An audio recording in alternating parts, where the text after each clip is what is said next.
Yes my dear students, एक बार मैं पुनः आपके सामने हूँ और इस बार भी हमारा उसी लक्ष्य की ओर बढ़ना है जहाँ से मैंने ख़त्म किया। आपका इस बात पर ध्यान होगा कि मैं आपको पढ़ा रहा था electric flux and Gauss law, उसमें कुछ बेहतरीन प्रॉब्लम्स को पढ़ाया था। आज भी उसी कंटिन्यूटी में कुछ वैसे प्रॉब्लम्स हैं जो हम लोगों को जानना चाहिए, जिससे और कॉन्सेप्ट्स में बढ़ोतरी होगी, उसे मैं आज कवर कर रहा था। उसी कड़ी में एक IIT JEE में एक अच्छा क्वेश्चन आया और हमें लगता है कि आप कर भी सकते हैं, नहीं तो थोड़ा सा उस पर एक बार विचार भी कर सकते हैं। उसी विचार की कड़ी में ये रहा क्वेश्चन। ये क्वेश्चन क्या है? एक cubical region of side A, तो आप ये देख सकते हैं this is a cubical region of side A, मतलब सभी साइड्स ए है। Has it centre at the origin, तो इसके जो कोऑर्डिनेट एक्सिस के जो सेंटर पॉइंट जो इसके ओरिजिन होंगे वो इसके क्यूबिक सेंटर के सेंटर पर लाइन करता है according to the question. It includes 3 fixed point charges, तो इसके अंदर 3 चार्जेस हैं। वह कौन कौन है? -q है, +3q है एंड -q। ये तो बात स्पष्ट हो गया, मतलब ये तीनों उसी के अंदर है, ये बात स्पष्ट हो गया। लेकिन किस लोकेशन पर है ये ध्यान देना है। तो -q जो पहला चार्ज है वो देखिए दिया हुआ कोऑर्डिनेट 0, -a/4 और 0, इसको घेर दिया। ये जो सेंट्रल पोर्शन हो गया y कोऑर्डिनेट, पहला पोर्शन हो गया x कोऑर्डिनेट, लास्ट वाला हो गया z कोऑर्डिनेट। मतलब y एक्सिस पर ये कितना दूरी पर -q चार्ज है? -a/4। तो यहाँ पर यहाँ से इसकी दूरी y एक्सिस, इसे y मान लिए हैं, इसे x मान लिए हैं और टॉप को z मान लिए हैं। तो y उधर हो गया, इस दूरी को हम लोग कहेंगे +a/2, ये वाला हो गया +a/2 पर, और इस साइड क्या हो गया? -a/2 पर। ये हमारे चार्ज स्पष्ट हो गया। अब चूंकि इसकी a/2 के ले रहे हैं और हमारा ये पोर्शंस कितना हो गया? a है, ये आप देख रहे हैं a पोर्शंस है, हर साइड a है, तो वहां से लेंगे तो एकदम से उसके ऊपर लाइक करता हुआ आ जाएगा। a/2 कहाँ पर आ जाएगा? उसके प्लेन के एकदम से सेंटर पर आ जाएगा। ये तो आप समझ ही रहे होंगे ना, क्योंकि इसके आधा पर है और यहाँ पर उसका कितना पर देना? -a/4 पर है। तो a/4 पर आ गया, उसके जो हाफ पोर्शन जो होंगे क्यूब की, उसके बीचों बीच आ जाएगा। और ठीक वही स्थिति बनता है इस पर। -q है, वो भी कहाँ पर है? 0 +a/4 और 0। तो यहाँ पर भी इस बात से आप सहमति ले रहे होंगे कि ये भी y एक्सिस पर है और ये भी कितना है? a/4। इसका हाफ होगा a, उसका चौथाई, मतलब ये भी उसके क्यूब के हाफ पर रखा हुआ है और ये उसके लाइन पर है। उसकी कोऑर्डिनेट x भी 0 और z भी 0। चलिए यहाँ तक आ गया। अब प्रश्न ये उठता है कि कुछ चॉइस दिए हुए हैं और यहाँ पर कोऑर्डिनेट ज्योमेट्री का थोड़ा यूज करना है। वो क्या देता है? The net electric flux crossing the plane. किस प्लेन की बात करता है? x = +a/2। तो जैसे मान लीजिए आपके पास ये कोई कोऑर्डिनेट है, x एक्सिस है, ठीक हो गया, और यहाँ तक की दूरी ये x = 0 है और ये x = a।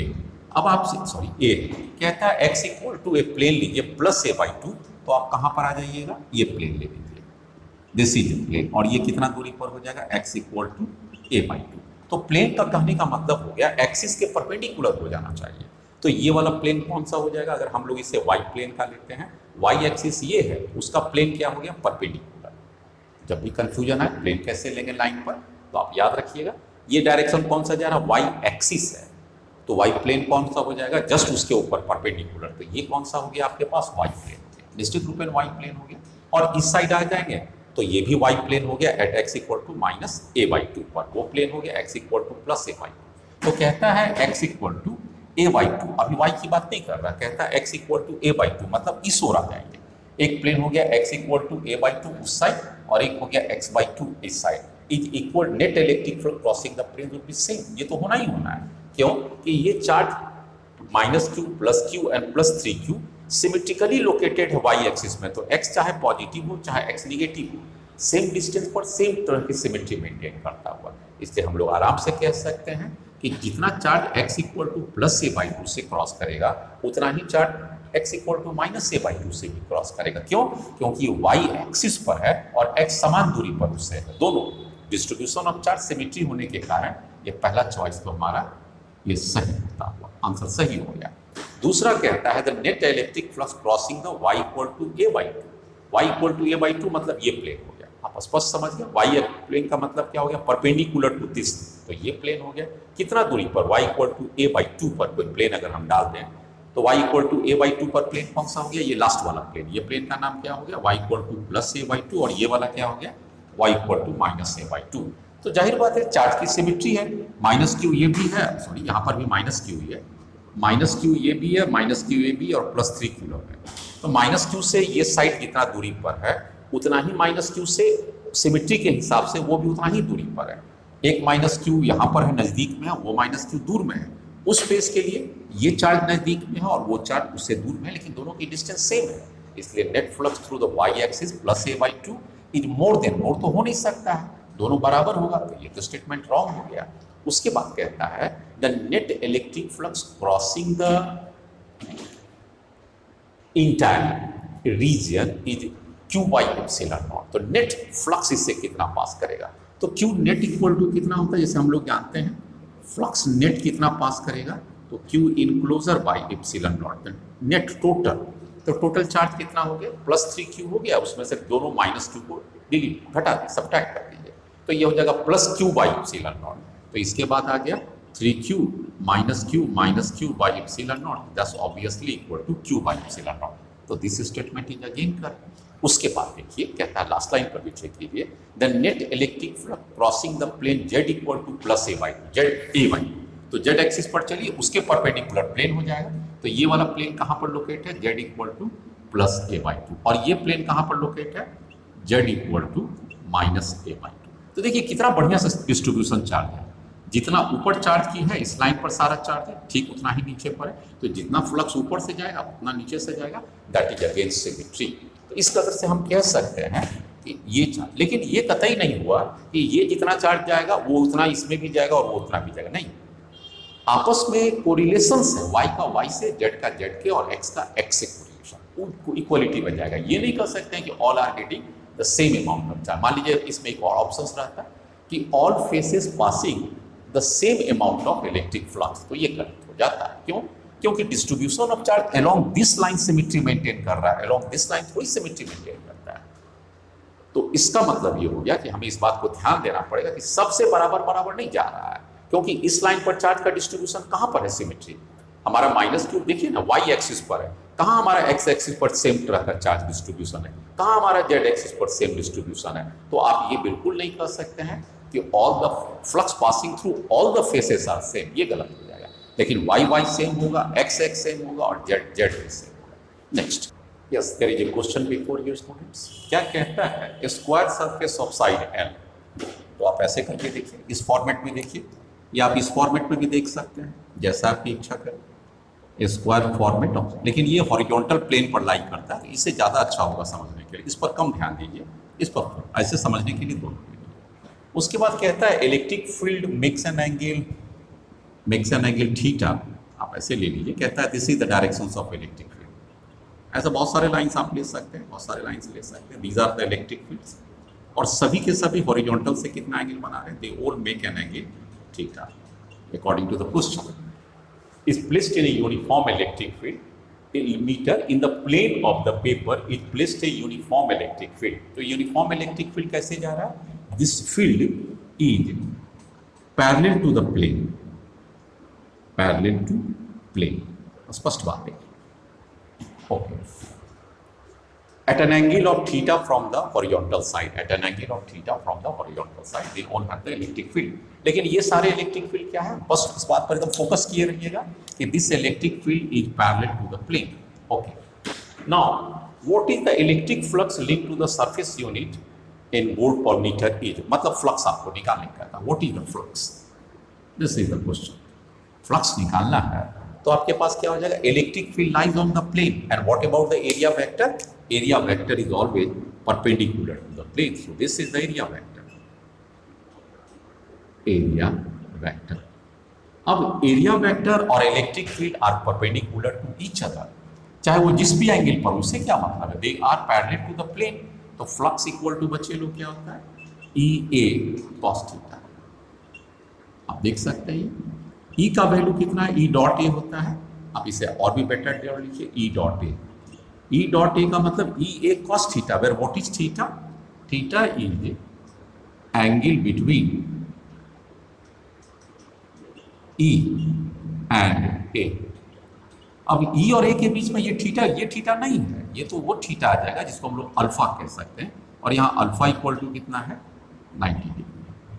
इसलिए टोटल फ्लक्स कितना हो जाएगा हमारा, cos 90 जीरो पुट करेंगे तो दिस फ्लक्स आउटपुट भी जीरो। तो स्वाभाविक है कि इसमें से कोई फ्लक्स नहीं जाएगा। आप कहिएगा कि सर थोड़ा सा लगता है कन्फ्यूजन है, मेरा कॉन्सेप्ट उतना अच्छा नहीं बन पाता है, तो एक काम करते हैं आपके साथ मैं और भी आता हूँ इस प्रॉब्लम में। कभी कभी होते हैं स्टूडेंट्स लोगों के साथ, ये लगता है कि शायद इसे याद करना पड़ेगा, समझने का कोई रास्ता नहीं है, लेकिन ऐसी बात नहीं है। There is a way to understand. कैसे हो सकता है आप ये देखिए, कहता है electric field is parallel to this, ऐसे हो गया। अब इस इलेक्ट्रिक फील्ड हॉरिजॉन्टल से थीटा बना रहा है, तो इसके दो कंपोनेंट हो जाएंगे, एक हो जाएगा EXI हो जाएगा और दूसरा क्या हो जाएगा EYJ हो जाएगा। ये तो स्पष्ट हो गया। Now what is EXI, this you can E cos theta हो जाएगा I, और J में क्या हो जाएगा E sin थीटा J। आप इससे तो सहमत होइएगा कम से कम मेरी इस बात से कि electric vector can be resolve into two part. Now what about the area vector, this area vector is L square, magnitude हो जाएगा और इसकी डायरेक्शन क्या है, perpendicular to this. Now what is the flux, flux equal to E dot D। अब आइए, अब आप क्या लिख सकते हैं, E cos theta I plus, sorry यहाँ पर EX कर दीजिए, क्या E कंपोनेंट ही तो लिखे थे, E cos theta I E sin theta J, जैसा कि इसमें आप देख सकते हैं E sin थीटा J। यहाँ पर E है, इसी E का कंपोनेंट है तो EY हटा दीजिए, तो यही देंगे। इस E का कंपोनेंट्स को हमने दो भाग में बांट दिया, एक E cos थीटा एक E sin थीटा, यहाँ तक आ गया। अब आप क्या कीजिएगा, इसको किस चीज़ से मल्टीप्लाई कीजिएगा, L स्क्वायर के वेक्टर, सॉरी L स्क्वायर के वेक्टर से। अब आ जाइए, तो यहाँ पर क्या हो जाएगा E cos थीटा, इसे आप रहने दीजिए, L स्क्वायर रहने दीजिए, आपके पास क्या हो गया I डॉट के, फिर क्या हो जाएगा E sin theta, L square रहने दीजिए और आपके पास क्या हो जाएगा J डॉट के। यहाँ पर इसकी वैल्यूज को रहने दीजिए, I डॉट के इक्वल टू क्या हो जाएगा जीरो, और यहाँ भी J डॉट के हो जाएगा जीरो। तो इस जीरो और प्लस जीरो करेंगे तो आंसर क्या है, अब तो यहाँ पर कोई डाउट ही नहीं रहेगा। Next, yes there is a important question before you. यहाँ पर भी एक अच्छे क्वेश्चन सेट किया। ए हॉलो सिलेंडर, आप देख सकते हैं this is hollow cylinder has a charge Q। तो इस हॉलो सिलेंडर में charge Q with in it, if phi is the electric flux associated with A curve surface B, तो मतलब इसका कर्व सरफेस से फ्लक्स कितना लग रहा है, phi B लग रहा है। If phi is the electric flux associated with a curved surface B, इससे phi flux निकल रहा है, मतलब ऐसे करके ले लीजिए, इससे phi flux निकल रहा है, ठीक। B, the flux link with a plane surface A, इससे कितना निकलेगा, और ये चार्ज कहाँ पर है, सिमेट्रिकली लोकेटेड,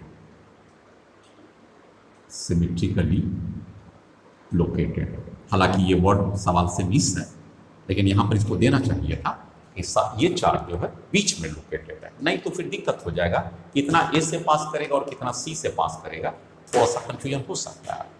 चलिए, अब हम लोग मान करें कि ये कहीं पर भी है, इस पोजीशन सेंटर पर ले लें। अब आइए, अब आपके पास चार्ज बीच में है, गॉस लॉ क्या कहता है, जरा उस पर आ जाइए। What about the Gauss law, तो ये तो स्पष्ट है, क्या कहता है, flux total, that is the statement, that must be equal to Q enclosure by epsilon naught. What is the flux? Flux through the curved surface, that is a B, flux through the flat surface, that is a A, and flux through the flat surface, that is the C, and this must be included by Q enclosure by epsilon naught. Yes.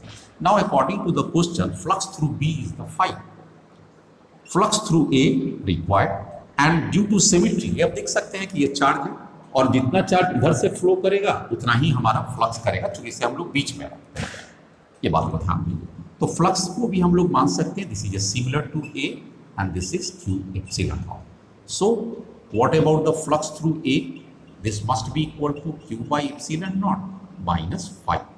तो अगर हम सिर्फ flux A के through बात करें तो हो जाएगा half Q by epsilon naught minus phi।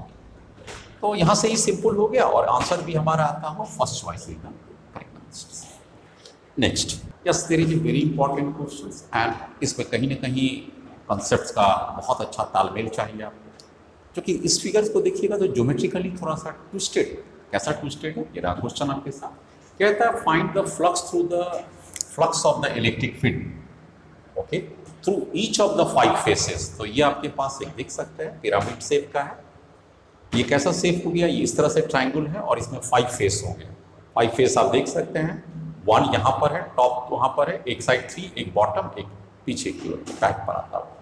तो एक पिरामिडिकल शेप प्लस शेप आता हुआ as shown in a figure. What is the total flux through the entire close surface?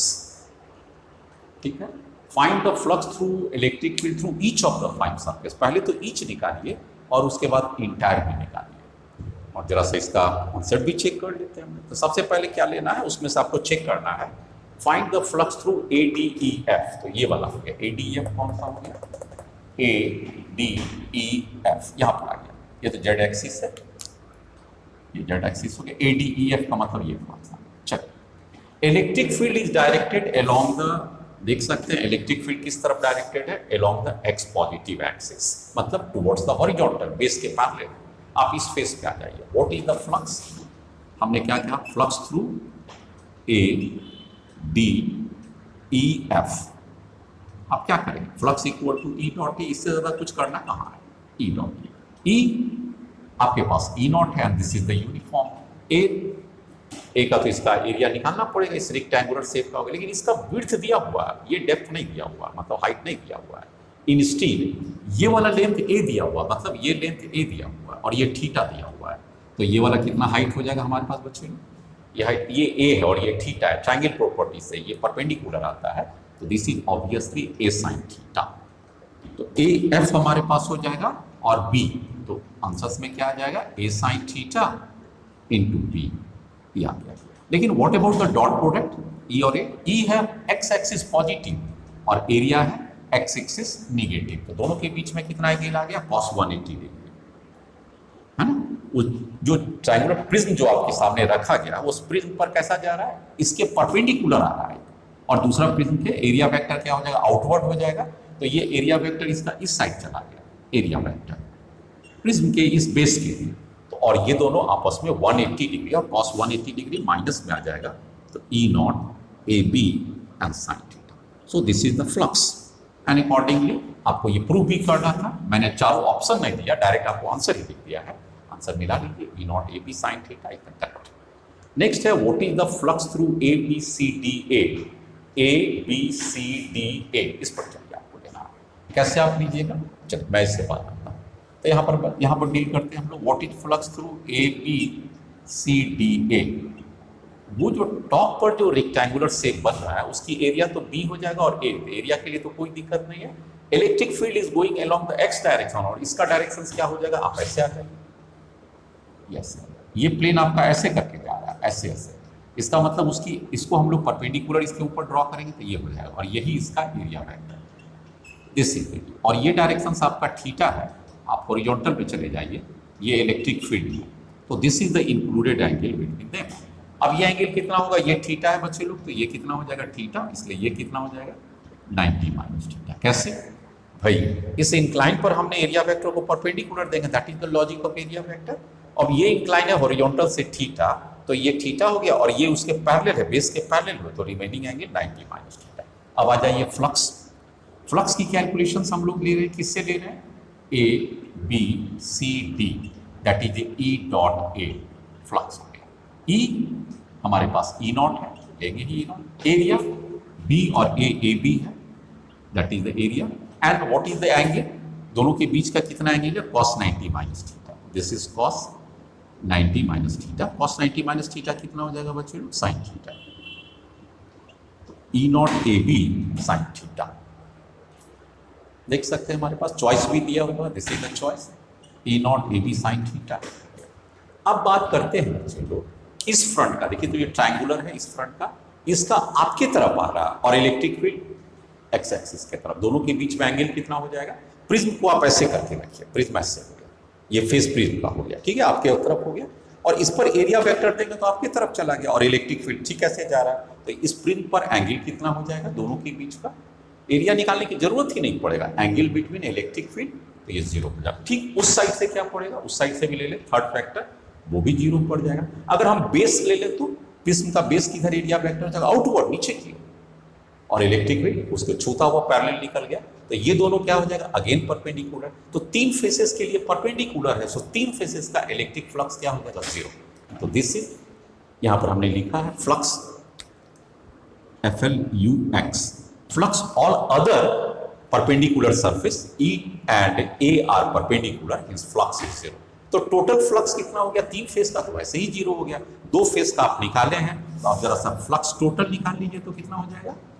Flux total हो जाएगा minus E naught A B sine theta इस phase के लिए, और एक है plus E naught A B sine theta.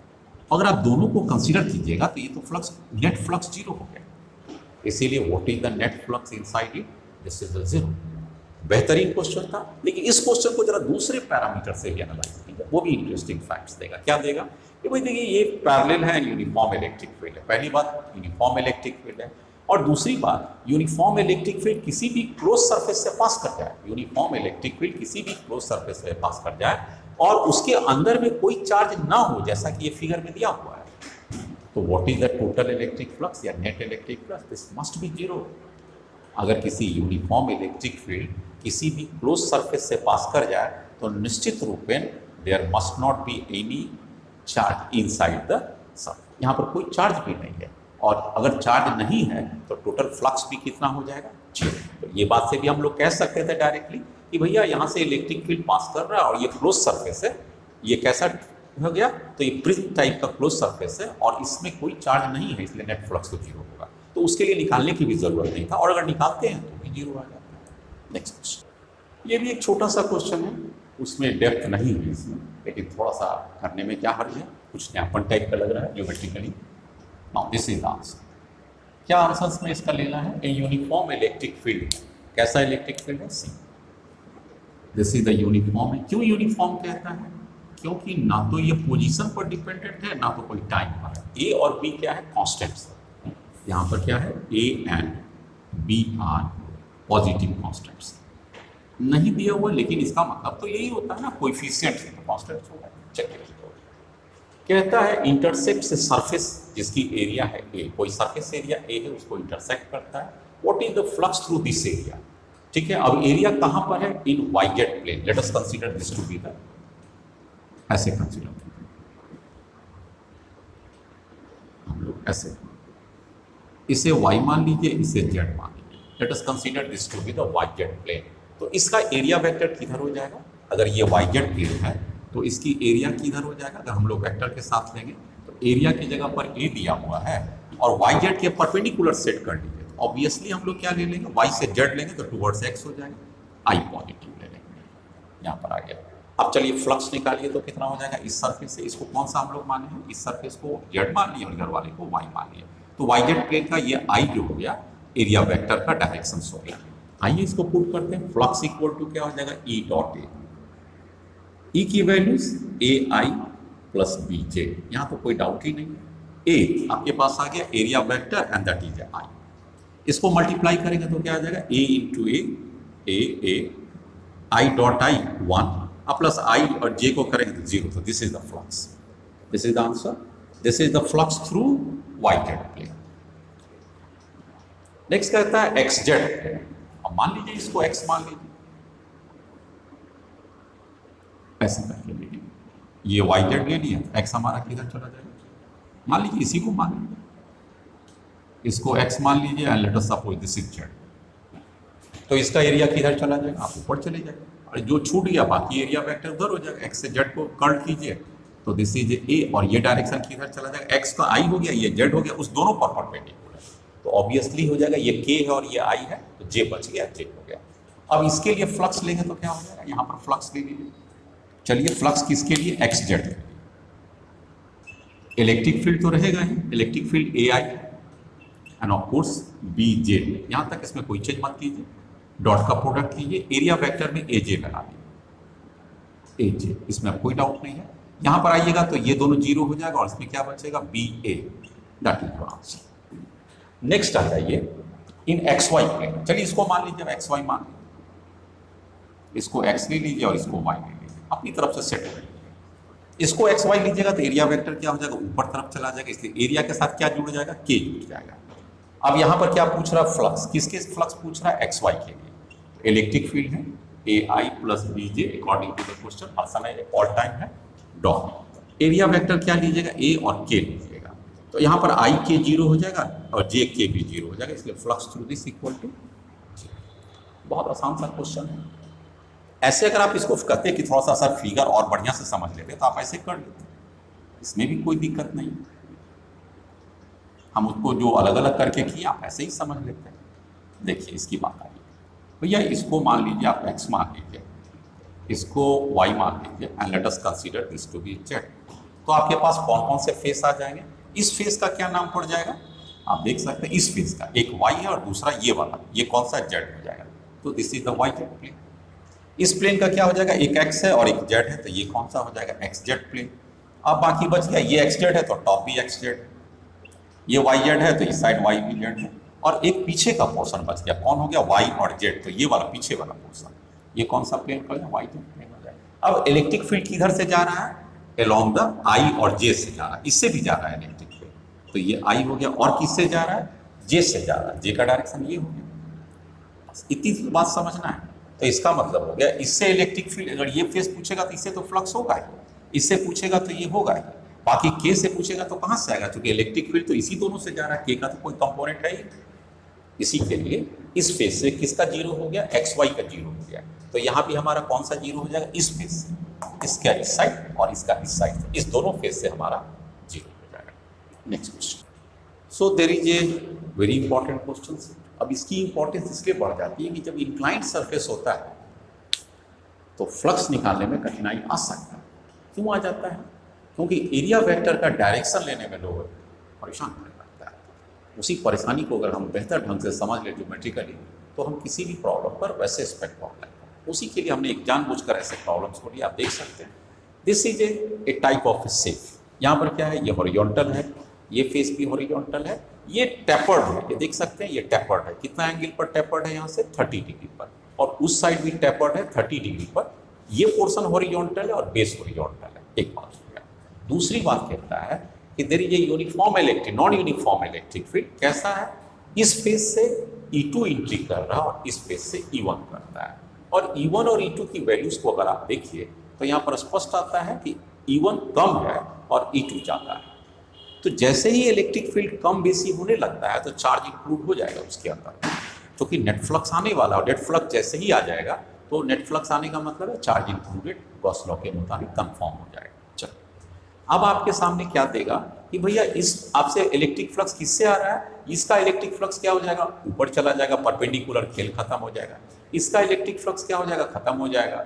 और कौन सा लेंगे? उस फेस का, वो भी खत्म हो जाएगा। बॉटम का वो भी खत्म, टॉप का वो भी खत्म।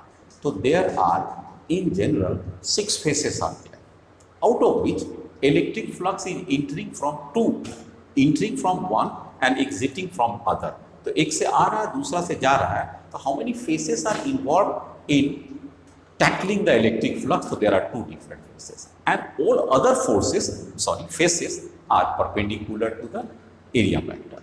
The directions of the electric field and area vector of the 4 faces are 90 degree to each other. So there is a no flux. फिर से एक बार देख लीजिए भाई, टॉप का पोर्शन तो ऊपर चला जाएगा, ये हॉरिजॉन्टल है, खेल खत्म। बॉटम का एरिया वेक्टर नीचे चला जाएगा, ये हॉरिजॉन्टल है, खत्म। ये साइड का फेस है वो खत्म, वो साइड का फेस है वो खत्म। तो 4 तो आपका खत्म हो गया, ऊपर नीचे लेफ्ट राइट। तो फ्रंट एंड दोनों का फ्रंट, एक उधर से फ्रंट एक इधर से फ्रंट। चलिए दोनों फ्रंट पर आते हैं। अब सबसे दिक्कत जो आने वाला है एरिया वेक्टर निकालें। चलिए इसका नाम दे देते हैं ABC एंड D। ABCD का एरिया कितना है? एरिया ऑफ ABCD, तो ये तो बहुत आसान है, 6 सेंटीमीटर एंड 5 सेंटीमीटर। तो 6 centimetre and 5 centimetre, that is 30 centimetre square. यहाँ पर कोई दिक्कत नहीं, 10⁻⁴ से मल्टीप्लाई करके हम मीटर स्क्वायर में कन्वर्ट करें। What about the angle? Angle के लिए आपको ऐसे लेना पड़ेगा, ये हॉरिजॉन्टल है और हॉरिजॉन्टल से ये कितना घूम गया है? आप ध्यान से देखिएगा, 30 डिग्री है। यही इसकी ट्रिक है। हॉरिजॉन्टल को आप सीधा कर दीजिए, और इंक्लाइंड फेस को, ये वाले फेस को, ऐसे फेस को और ऐसे फेस का, ये एंगल 30 है तो ये भी कितना होगा? 30 डिग्री। ये फेस को हमारा यही लक्ष्य है भाई, ये 30 डिग्री है, ये भी 30, ये हॉरिजॉन्टल, ये भी हॉरिजॉन्टल, तो हम इस फेस पर लेते हैं। अब यहाँ पर हमने एरिया वेक्टर को ऐसे ड्रॉ कर दिया, इसको किया, इस फेस पर आप इस फेस को ले लीजिए, या फिर यहाँ से लीजिएगा तो इसको भी ले लीजिए और इसको ड्रॉ कीजिए। ये दोनों एक ही टाइप का हो गया, तो सेम है। ये इसका एरिया वेक्टर हो गया। इस फेस के लिए ये फेस जो हो गया इसका वेक्टर, एरिया वेक्टर ये हो गया। और इलेक्ट्रिक फील्ड जाहिर है कि ये पैरेलल टू द हॉरिजॉन्टल है, तो this is the electric field. ये इलेक्ट्रिक फील्ड कौन सा स्पेस पर, E1 है। और यहाँ पर क्या हो जाएगा, A1 हो जाएगा। A1 और A2 तो दोनों बराबर ही है, that is of course 30 centimetre square. And this E1 ये भी वैल्यू दिया हुआ 2.5 इंटू 10⁴। इसको भी आप मीटर में कन्वर्ट कर दिए, 10⁻⁻⁴ मीटर स्क्वायर।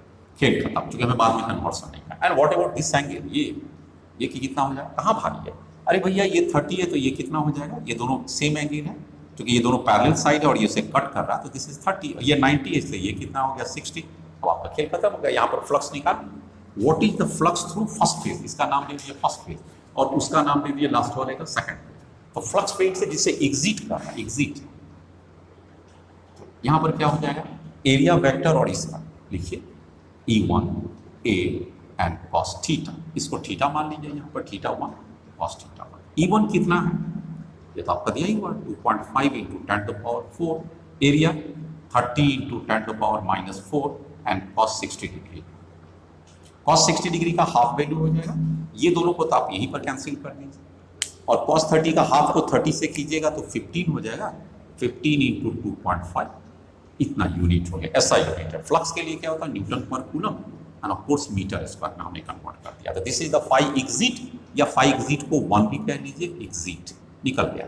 अब ये पॉजिटिव हो गया, क्यों भाई, एरिया वेक्टर भी मेरे साइड आ रहा है बाहर की ओर, और इलेक्ट्रिक फील्ड भी मेरे साइड आ रहा है बाहर की ओर, तो दोनों के बीच में थीटा पॉजिटिव ही आएगा, क्योंकि लेस देन 90 डिग्री होगा तो cos less than 90 degree is always positive, so this flux is, उसका क्या होगा, उस साइड पर आ जाएगा।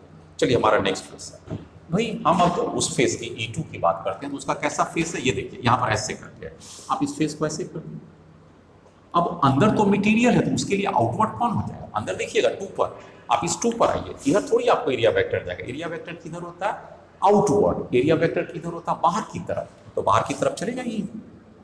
अरे भाई इलेक्ट्रिक फील्ड किधर है, ये तो इधर जा रहा है, इस साइड इलेक्ट्रिक फील्ड इधर जा रहा है और एरिया वेक्टर इधर जा रहा है, और आपके पास ये एंगल कौन सा, हॉरिजॉन्टल से ये भी 30 डिग्री बना रहा है, ठीक है ना, यहाँ पर भी ये 30 डिग्री बना रहा है। अब आपका ये कौन सा हो गया, एरिया वेक्टर, ये कौन सा हो गया, इलेक्ट्रिक फील्ड, ये एंगल हो गया 30 डिग्री। भैया ये 30 डिग्री है तो ये भी कितना हो जाएगा 30, और ये कितना हो जाएगा 90, आप देख सकते हैं 90, ये 30 हो जाएगा, क्योंकि वहाँ पर 30 दिया, ये 30 और ये 90, तो 90 प्लस 30 डिग्री, कोई भारी बात नहीं, 90 प्लस 30। तो angle, what is the angle between E, इसको नाम E2 दे दीजिए, है ना, और एरिया तो सेम होगा इसलिए।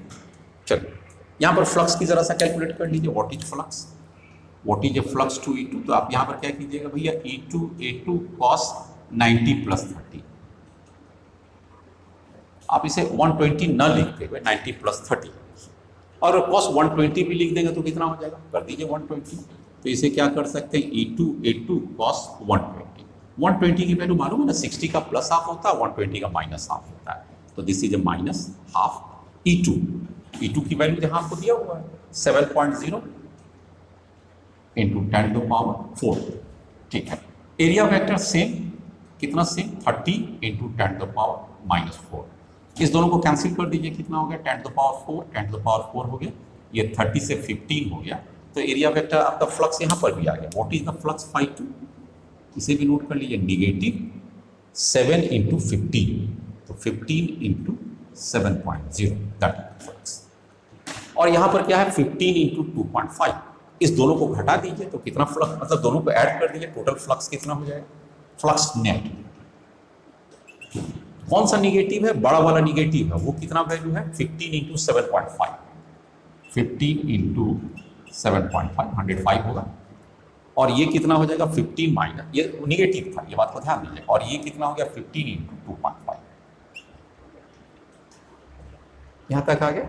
अब इसको अगर हम लोग मल्टीप्लाई कर ले तो 15 दोनों में कॉमन ले लीजिए, इसमें क्या दिक्कत है, और ये 2.5 हो जाएगा और ये माइनस 7.0 हो जाएगा, इसको सिंप्लीफाई कर सकते हैं 50, और ये हो जाएगा 4.5 with negative sign, this is the flux net, ठीक है। अब आप इसको मल्टीप्लाई करते हैं, और साथ साथ आपको चार्ज इंक्लूडेड पूछ रहा था, आप क्या कीजिएगा, चार्ज इंक्लूडेड, अरे भाई फ्लक्स नेट इक्वल टू क्या होता है, Q enclosure by epsilon not, इसलिए क्यू इनक्लोजर कितना हो जाएगा, फ्लक्स नेट मतलब 1.15 into 4.5 and epsilon not, that is your answer. अब उसमें ऑप्शंस में आपके पास चले जाइएगा, तो 15 इंटू 4.5 दैट इज 67.5। ये हमारे पास कितना आ जाएगा, -67.5 epsilon not and that is your answer. मैं समझता हूं कि ये जबरदस्त क्वेश्चन है। क्यों जबरदस्त क्वेश्चन है? अब तक इसमें क्या खासियत था जो पिछले क्वेश्चन में नहीं था? पिछले वाले में कहाँ इंक्लाइंड सरफेस आता था, या तो परपेंडिकुलर था, या तो पैरेलल था, या तो एंटी पैरेलल था। इस केस में इस फेस पर क्या एंगल बन रहा है, उस फेस पर क्या एंगल बन रहा है, या इसके पहले वाला भी जो क्वेश्चन कराए थे प्रिज्म वाले में भी, वो भी इंटरेस्टिंग क्वेश्चन था कि प्रिज्म के फेस पर कितना एंगल बन रहा है। तो आपको क्या करना रहता है, इसके फेस पर ड्रॉ कर दीजिए, इंक्लाइन पर 90 सेट कर दीजिए, इस पर ढकल के 90 सेट कर दीजिए, उसका ये लाइन है उस पर 90 सेट कर दीजिए। तो जो लाइन है ना वही फेस का आपका साइड कहलाएगा, और उसी पर हम लोग मूव कर लेते हैं और बना देते हैं। Next question. Yes my dear student, मैंने अब तक काफ़ी कुछ कर लिया। एक क्वेश्चन था आपका, कितना अच्छा इंटरप्रिटेशंस करते हैं स्फेरिकल चार्ज में, स्फेरिकल बॉडी में चार्ज की डिस्ट्रीब्यूशन है जो नॉन यूनिफॉर्म। तो एक आपके पास क्या दिया हो, इसको फिगर को जरा सा यूँ समझिए। एक स्फीयर, ठीक हो, इसमें चार्ज डिस्ट्रीब्यूट, और ये स्फीयर क्या है, this is the nucleus Ze, पूरा के पूरा ये है बॉडी क्या, न्यूक्लियस। और इस न्यूक्लियस में कहता है कि इसकी रेडियस r, कहता है द न्यूक्लियस में चार्ज कितना है, Ze है, इज नॉन यूनिफॉर्मली डिस्ट्रीब्यूटेड, एक समान चार्ज नहीं है। आप ये मान के चलिए कि एक समान चार्ज डिस्ट्रीब्यूटेड नहीं है, कहीं ज़्यादा कहीं कम होगा, वो एक बात हो गया। With in the nucleus of A radius r, तो ये क्या हो गया, with in the nucleus of radius r the charge density, इसको रो कहते हैं। चार्ज डेंसिटी का मतलब होता है charge per unit volume is dependent on the radial distance a, r। ये क्या हो गया, इसका r की पोजीशन हो गया। r कहाँ तक है, less than equal to r, मतलब r का वैल्यू यहीं तक कंसीडर, उसके बाद नहीं लेना है, क्योंकि इसकी रेडियस यहीं तक है। कहता है from the centre of the nucleus as in figure. तो ये फिगर नहीं दिया हुआ आपको, कहता है ये फिगर दिया हुआ। इससे आपको क्या दिखाई पड़ता है, दिखाई पड़ता होगा कि यहाँ पर का डेंसिटी क्या है, मैक्सिमम डेंसिटी। यहाँ से देखिए दिस इज द डेंसिटी, ये डेंसिटी वर्सेस r है, तो ये डेंसिटी आपने क्या देखा, रो नॉट इज ए मैक्सिमम। तो सबसे ज़्यादा कहाँ पर है, मैक्सिमम पर है। और कहता है कुछ दूरी तक, यहाँ तक r से लेस देन पर, मतलब अभी रेडियस से बाहर ही है, यहाँ तक ये कैसा डिस्ट्रीब्यूशन है, यूनिफॉर्म। तो यहाँ से यहाँ तक आपका जो वॉल्यूम चार्ज डेंसिटी है यूनिफॉर्म है, कहाँ तक है, ए तक है। और उसके बाद क्या होता है, इस सरफेस में लीनियरली डिक्रीजेस होता है, इसके बाद घटते हुए, और यहाँ पर क्या हो जाता है, जीरो हो जाता है। तो इसका नेचर को जो अध्ययन किया जाए, कहता है कुछ दूरी पर नॉन यूनिफॉर्म है, बाकी के लिए डिक्रीजिंग नॉन यूनिफॉर्म है। अब कहता है what is the electric field at r is equal to r, मतलब यहाँ पर इलेक्ट्रिक फील्ड कितना होगा ये बताना है। ये पोजीशन क्या है, r is equal to r। तो आप तो अच्छी तरह जानते हैं कि what is the electric field, अगर गॉस लॉ से आप प्रयोग करें तो क्या होता है, electric field equal to q enclosure by epsilon naught, यही ना होता है। तो इसलिए इलेक्ट्रिक फील्ड क्या हो जाएगा, q enclosure epsilon not a, और इन दोनों के बीच का क्या हो गया, e इधर हो गया, और एरिया वेक्टर भी इसका हो गया इस साइड, दोनों का एंगल क्या हो जाएगा, EA cos 0 डिग्री हो जाएगा। इसलिए इलेक्ट्रिक फील्ड बच्चे लोग क्या हो जाएगा, q इनक्लोजर एप्सिलॉन नॉट और a यहाँ पर आ जाएगा, ये आपके पास इलेक्ट्रिक फील्ड। अब आपको क्या चाहिए, q इनक्लोजर। अरे भाई q इनक्लोजर इसमें है कितना, आपको तो कह ही रहा था न्यूक्लियस चार्ज कितना चार्ज है, Ze, ना कम ना बेसी, टोटल चार्ज कितना, Ze। अब इस Ze को आप जैसे बांट लीजिए, यूनिफॉर्मली बांट लीजिए या नॉन यूनिफॉर्म, अभी तक तो कुछ दूर यूनिफॉर्म है, बाद दूर नॉन यूनिफॉर्म है, लेकिन टोटल चार्ज का क्या होगा, चार्ज ऑफ द न्यूक्लियस वो थोड़ी बाहर चला जाएगा, वो तो टोटल उसी जगह में रहेगा। तो इस केस में आता है कि अगर हम इलेक्ट्रिक फील्ड की बात करें तो q इनक्लोजर चाहे जैसा भी जाए, मतलब अगर a की वैल्यू यहाँ तक है और वहाँ तक है, तो क्या हम अगर a की वैल्यू को अगर यहीं तक कर लेते हैं, सपोज कीजिए कि हम a तक को ऐसे ही ले लेते हैं, ऐसे ले लेते हैं, इसको इस कदर भी ले लेते हैं, मतलब a को 0 ले लेते हैं, तो क्या हो जाता है, पूरे के पूरे डेंसिटी घटते हैं। हालांकि ये थोड़ा सा ऊपर चला जाता है क्योंकि टोटल चार्ज को सेम रहना है। तो उस विशेष परिस्थिति में भी हम क्या देखते हैं कि अगर ये चार्ज हमारे पास ऐसे भी करके हो जाता, मतलब शुरू में थोड़ा और ज़्यादा हो जाता और बाद में घटते हुए 0 हो जाता, तो इसमें क्या शो करता, यूनिफॉर्मली डिक्रीजिंग डेंसिटी हो जाता। लेकिन इसमें भी नेट चार्ज कितना हो जाएगा बच्चे लोग, वो तो वही रहेगा जो चार्ज ऑन न्यूक्लियस है।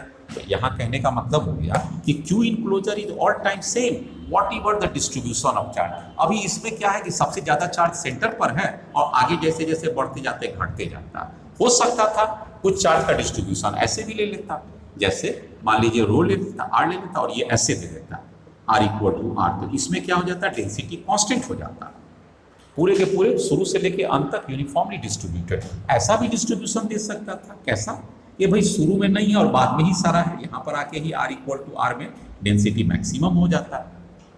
कैसा भी डिस्ट्रीब्यूशन हो तो बाद में चर्चा कर ही लेंगे, लेकिन इस केस में टोटल चार्ज सेम है, इसलिए इलेक्ट्रिक फील्ड हो गया भाई। अब आपका ये वाला चाहे यूनिफॉर्म हो ना हो, एक ही पोजीशन चाहे 0 हो या एक ही पोजीशन r हो, उससे कोई नहीं वैल्यू। एक का पोजीशन कहाँ तक होगा, अगर ये यहाँ तक आ जाएगा तो क्या हो जाएगा, यूनिफॉर्म खत्म हो जाएगा और सारा के सारा नॉन यूनिफॉर्म। अगर a इक्वल टू r हो जाएगा तब क्या हो जाएगा, इसको रीड कीजिए, a इक्वल टू r हो जाएगा तो क्या हो जाएगा, a इक्वल टू r, सारा के सारा यूनिफॉर्म हो जाएगा। तो उसको भी रीड करने के लिए मैं बता दूं यहाँ पर, ताकि आप बढ़िया समझिए कि भैया आपके पास ये रो नॉट हो गया, वहां पर आप देख रहे हैं, और इस जगह पर हमने ले लिया a इक्वल टू r, तो पूरा के पूरा क्या हो गया, यूनिफॉर्म हो गया। चलिए एक और देख लीजिए, a की वैल्यूज को और चेंज करते हैं, a की वैल्यू को 0 कर दीजिए, तब यहाँ पर क्या हो गया, ये रे नॉट हो गया, और a की वैल्यू को हमने क्या ले लिया, a इक्वल टू 0 और ये r है, ये क्या हो गया, uniformly decreasing density, uniformly decreasing density.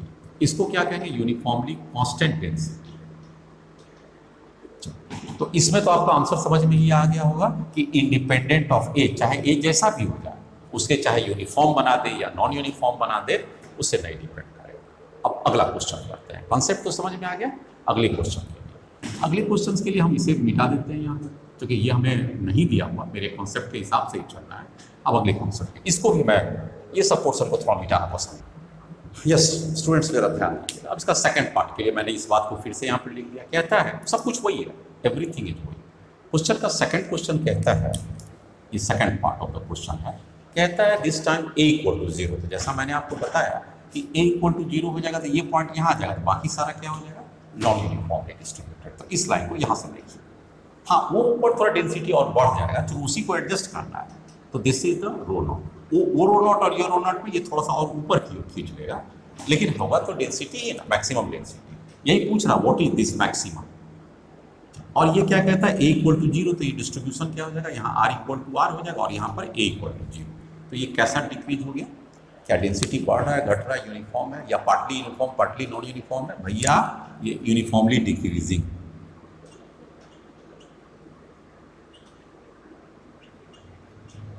और ये डिस्टेंस आपका यहाँ से यहाँ तक r है। इसकी स्लोप क्या रहती है, चूंकि ये स्ट्रेट लाइन है, इसकी स्लोप क्या हो जाएगा, हम लोग स्लोप को लिखेंगे, ये थीटा है, तो ये स्लोप क्या है इसका, negative slope, tan theta is equal to negative. इसका स्ट्रेट, इसकी ग्राफ का जरा सा लाइन लिखिए, डेंसिटी का इक्वेशन। तो कैसे लिखते हैं, आपके पास कौन सा इक्वेशन होता है, y equal to mx plus c। हम इसका स्ट्रेट लाइन का इक्वेशन लिख रहे हैं। y कौन सा डेंसिटी वेरी करता है, वेरिएबल रो नॉट।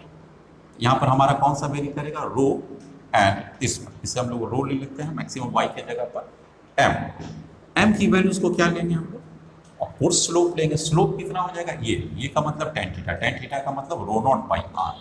तो ये हो गया रो नॉट बाई r का जगह पर कौन लेंगे, कैपिटल r हो जाएगा, थोड़ा सा मिस्टेक हो रहा है, रो नॉट बाई r ये जगह पर आ गया। x के जगह पर कौन सा वेरिएबल है हमारे पास, इस डिस्टेंस को ले रहे हैं, ये डिस्टेंस क्या है, वेरिएबल में r है, तो आप r लेना।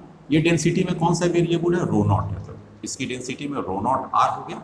लेकिन ये स्लोप कैसा है, आप लाइन को देखिए, स्लोप इज निगेटिव, तो यहाँ पर y इक्वल टू m के जगह पर स्लोप निगेटिव, r x के जगह पर क्या देंगे, वेरिएबल x के जगह पर r है, और यहाँ वेरिएबल के जगह पर है डेंसिटी, तो y के जगह पर डेंसिटी, x के जगह पर रो, प्लस c कितना है, इसका इंटरसेप्ट है, तो दैट इज रो नॉट। अब इस इक्वेशन को हम लोग कैसे लिख सकते हैं, डेंसिटी का स्ट्रेट लाइन का equation, rho naught minus rho naught by r into r। तो ये कला आपको आना चाहिए, how to write the equations of a straight line. y equal to mx plus c, m is the slope of the line, of course it is negative, so this is the negative। x के जगह पर x का variable कौन है, r है, और y के जगह पर y का वेरिएबल क्या है, रो है, लेकिन ये रो नॉट क्या है, this is the maximum density. इसको निकाल लेने के बाद अब आपके पास क्या हो गया भाई, कि आपसे क्या पूछ रहा है कि for a equal to 0 the value of a rho naught, maximum density कितना होगा। ये मैक्सिमम डेंसिटी निकालने के लिए आपके दिमाग में एक बात आ जाना चाहिए कि इस इक्वेशन से क्या हम चार्ज निकाल सकते हैं। किसकी चार्ज निकालने की बात करेंगे बच्चे लोग, यहाँ पर आइए, यहाँ पर आइए। किसकी चार्ज निकालने की बात करेंगे, आपके पास एक स्फीयर है, स्फीयर में यूनिफॉर्मली डिक्रीजिंग डेंसिटी और ये रेडियस है, यहाँ पर r इक्वल टू 0 और यहाँ पर r इक्वल टू r। अब इसके अंदर टोटल चार्ज कितना लॉक होगा इस डेंसिटी से निकाल लीजिए, और आपको टोटल चार्ज तो मालूम ही है अकॉर्डिंग टू क्वेश्चन जेडी है। अब आपको यहाँ पर क्या करना पड़ेगा, जैसा मैंने बहुत सारे क्वेश्चन आपको किए थे कि भैया आप किसी खास डिस्टेंस पर, let us suppose it is r, और इसकी एक थिकनेस ले लीजिए, let us suppose this thickness is to be dr, इसकी थिकनेस को हमने dr मान लिया और ये r हो गया। अब सिर्फ इसमें चार्ज निकालिए ना कितना, उसको इंटीग्रेट कर देंगे। तो what is charge included in A small volume dq, क्या हो जाएगा, क्या हो जाएगा, दिमाग लगाइए, होना क्या, वॉल्यूम चार्ज डेंसिटी, ये है वॉल्यूम चार्ज डेंसिटी, तो इसकी वैल्यू कितना है, rho naught minus rho naught by R into R. This is the volume charge density into volume, किसकी वॉल्यूम, अरे भैया जो ये थिन सेल है कितना इसका वॉल्यूम हो जाएगा, 4 pi are square, 4 pi are square, that ये हो गया हमारा, ये तो वॉल्यूम चाहिए, तो थिकनेस हो गया, और उसको किस चीज से मल्टीप्लाई कर दे तो वॉल्यूम हो जाएगा सरफेस एरिया को डी आर से कर दिया, ये डी क्यू कर दिया। अब दिमाग नहीं लगाना, इसको इंटीग्रेट कर दीजिए और इसको इंटीग्रेट कर दीजिए, खेल खत्म। अब तो ग्रिप में आ गया क्वेश्चन, कैसे ग्रिप में आ गया भैया, यहाँ पर वेरिएबल कौन है, डी आर है, मतलब आर है, तो ये आर इक्वल टू 0 हो जाएगा, और मैक्सिमम आर का वैल्यू क्या है, इट्स रेडियस, इसी में टोटल चार्ज निकल गया, और यहाँ पर टोटल चार्ज क्या हो गया, 0 टू क्यू, माना कि वो चार्ज क्यू है, और वो चार्ज की क्यू कितना हो जाएगा, हमको तो ये मालूम है, वो टोटल चार्ज कितना हो जाएगा, जेडी के बराबर, ये चार्ज इंक्लूडेड कितना हो जाएगा, आप इस साइड ले लीजिएगा, तो that must be equal to JD, क्योंकि आपके पास क्या आ जाएगा, टोटल चार्ज इंक्लूडेड, और टोटल चार्ज है कितना अकॉर्डिंग टू क्वेश्चन, जेडी, यहाँ पर जेडी कर दीजिए, टोटल चार्ज की जगह पर जेडी। अब इसको इंटीग्रेट कीजिए और रो नॉट की वैल्यू निकाल दीजिए, तो चाहे तो आप खुद भी कर लेंगे, लेकिन मैं थोड़ा सा आपको मदद कर दूँ, तो आप क्या कीजिएगा, rho naught 4 pi are square D R, इसको इससे मल्टीप्लाई किए, आपके पास आ गया, इंटीग्रेट कितना कीजिएगा, 0 टू क्या, एक बार फिर से देख लीजिए, रो नॉट है 4 पाई आर स्क्वायर।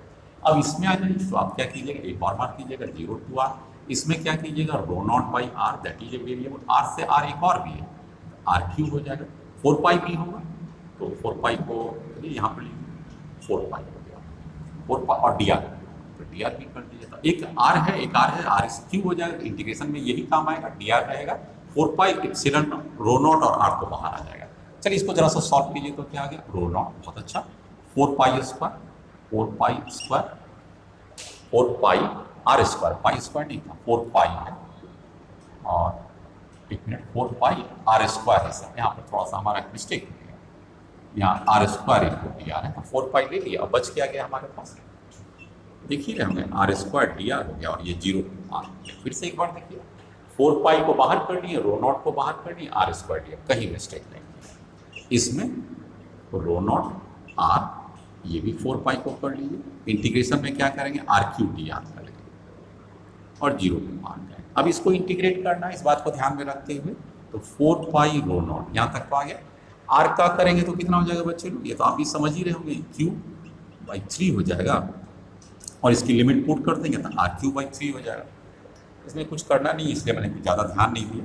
यहाँ पर भी क्या हो जाएगा, 4 पाई हो जाएगा, रो नॉट बाई आर हो जाएगा, और इसका भी क्या हो जाएगा, ये क्यूब है, यहाँ आर स्क्वायर था तो क्यूब बाई 3, ये क्यूब है तो आर 4 बाई 4 हो जाएगा, इसका मतलब ये आर 4 और ये 4 हो जाएगा, ये 4 से 4 काट दिया, बाकी तो हाँ एक आर से ये भी कटेगा, ये आर से आर क्यू हो जाएगा। अब आपके पास क्या हो गया बच्चे लोग, 4 पाई rho naught R Q by 3, और इधर क्या हो गया, पाई रो नॉट आर क्यू, ठीक हो गया, 4 से 4 तो कट ही गया, pi R naught R Q 4 cut गया, इसको सिंप्लीफाई कर ले तो कितना हो जाएगा,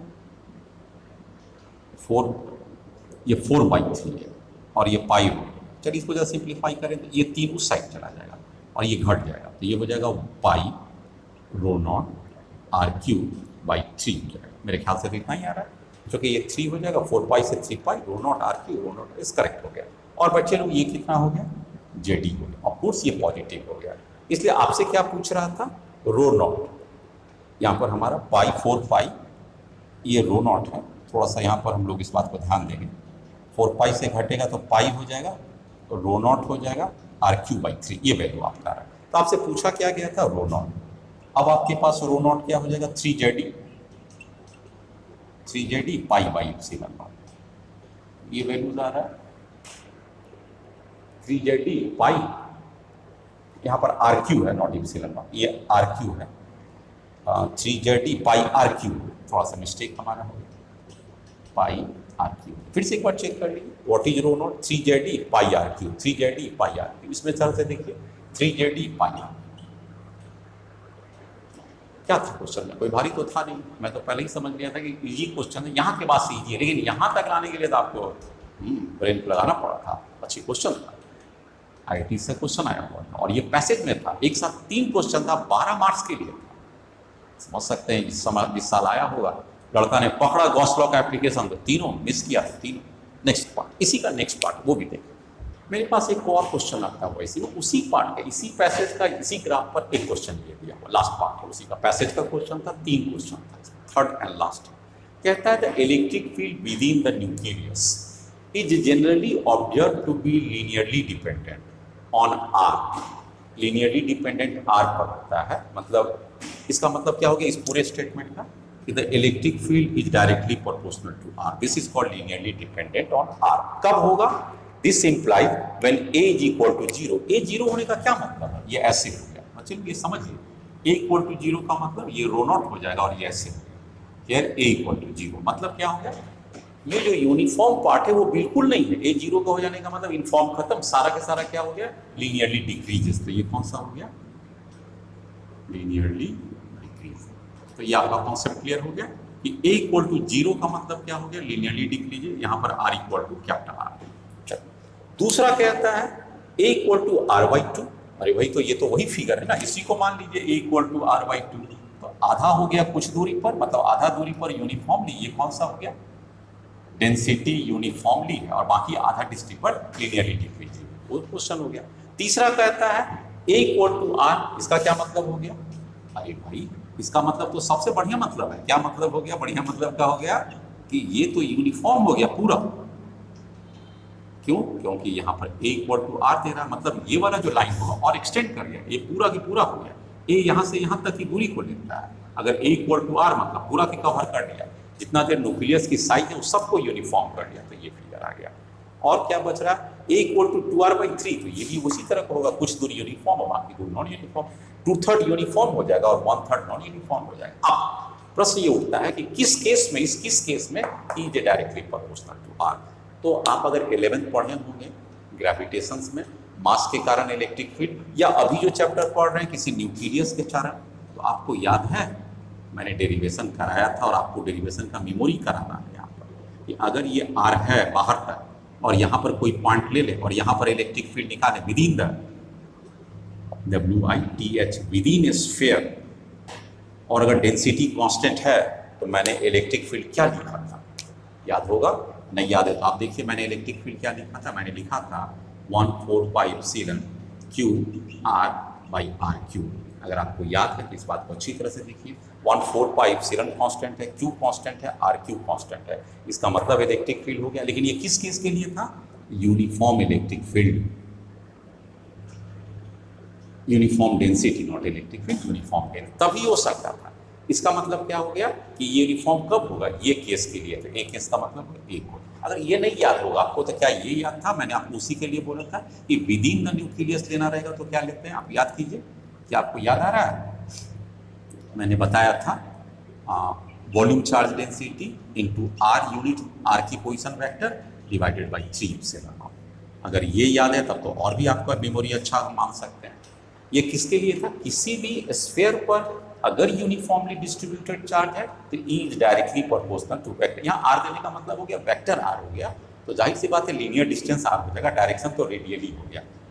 रो कांस्टेंट है, volume charge density 3 epsilon constant है।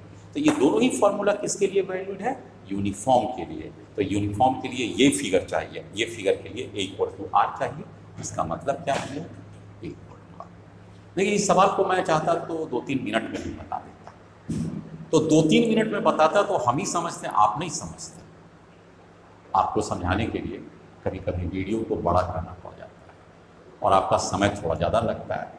समय ज़्यादा लगे चीज़ को अब बेहतर ढंग से समझिएगा। तो इस ग्राफ को समझने के बाद आप अच्छी तरह समझ में आ गए कि अरे भाई मैं जो डेंसिटी पढ़ता था वहाँ पर तो आर पढ़ते जरूर थे, लेकिन उसका रिप्रेजेंटेशन ग्राफ से करके कब देखे थे।